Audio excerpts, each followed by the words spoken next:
Hi hello నమస్తే, welcome to BVR TV official. నేను మీ BVR రావుని. మిత్రులారా, థ్యాంక్ యూ సో మచ్. కామ్గా పొలిటికల్ వీడియోస్ వదిలేసి చక్కగా ఏదో డివోషనల్ ఇంకేదైనా ఇన్ఫర్మేటివ్ వీడియోస్ చేసుకుంటే నన్ను అనవసరంగా రెచ్చగొట్టేసి పాలిటిక్స్ మర్చిపోదాం అనుకున్నా నన్ను మళ్ళీ పాలిటిక్స్ వైపు తప్పించి చేస్తున్నారు. సో ఇక నిర్ణయించుకున్నా, నేను ఖచ్చితంగా వైఎస్ఆర్సీపీకి సపోర్ట్గానే చేస్తా. 2029లో వైఎస్ఆర్సీపీ అధికారంలోకి వచ్చేంత వరకు నా సాయి శక్తులా కృషి చేస్తాను. సరే, ఇప్పుడు విషయం ఏంటంటే మెగా డిఎస్సి అక్రమాలు జరిగాయి అని వైఎస్ఆర్సీపీ అంటుంది. చాలామంది అంటున్నారు, నేను కూడా అంటున్నా. జరగలేదు, చాలా పారదర్శకంగా జరిగాయని ప్రభుత్వం అంటుంది. పివి సింధు ఇంకా ఎవరినో పోలుస్తూ ఈ లోకల్ క్రీడాకారులు ఎవరైతే ఉన్నారో వాళ్ళని సరిపోలుస్తూ సో ఇవ్వాల్సి వచ్చిందని. మరి 2 జీవోలు ఎందుకు ఇచ్చారు?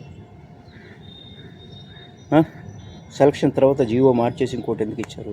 ఎగ్జామ్ ఉంటుంది అని ఒకసారి, ఎగ్జామ్ ఉండదు అని ఒకసారి, ఇందుకు రకరకాలుగా మండలిలోనూ అసెంబ్లీలో మాట్లాడుతున్నారు.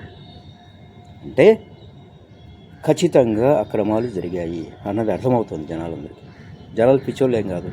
అప్పుడు పిచ్చోళ్ళై మిమ్మల్ని గెలిపించలేదు. ఇప్పుడు పిచ్చోళ్ళు కాదు,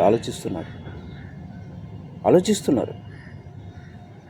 కరెక్ట్గా సరి అయిన సమయానికి దెబ్బ కొడతారు. ఇంకొకటి అంతెందుకంటే కొంతమంది అడుగుతూ ఉన్నారు ఏంటంటే, స్పోర్ట్స్ కోటాలో ఇప్పుడు ఉద్యోగాలు ఇచ్చారు కదా, గేమ్స్ స్పోర్ట్స్ ఏదో వాళ్ళకి ఏదో వచ్చిన ఆటల్లో కదా మీరు ఉద్యోగాలు ఇచ్చారు. ఇంతెందుకు ఇంత విమర్శలు వస్తున్నాయి? సిబిఐ ఎంక్వైరీ ఏమంటే పట్టించుకోవట్లేదు, దమ్ము చాలటం లేదు, ధైర్యం చాలటం లేదు మీకు. ఎందుకు? ఇప్పుడు ఎవరు ఏ ఆట మీద ఎలా ఇచ్చారు ఆ ఆట ఒకసారి ఆడించండి రాష్ట్ర ప్రజలందరి ముందు.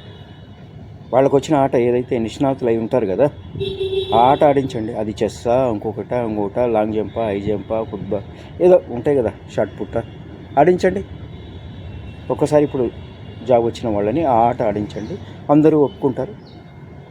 మిమ్మల్ని వ్యతిరేకిస్తున్న, మిమ్మల్ని విమర్శిస్తున్న వాళ్ళకి ఒక చెంపదెబ్బలాగా చేయండి, ఒక చెప్పుతో కొట్టినట్టు చేయండి.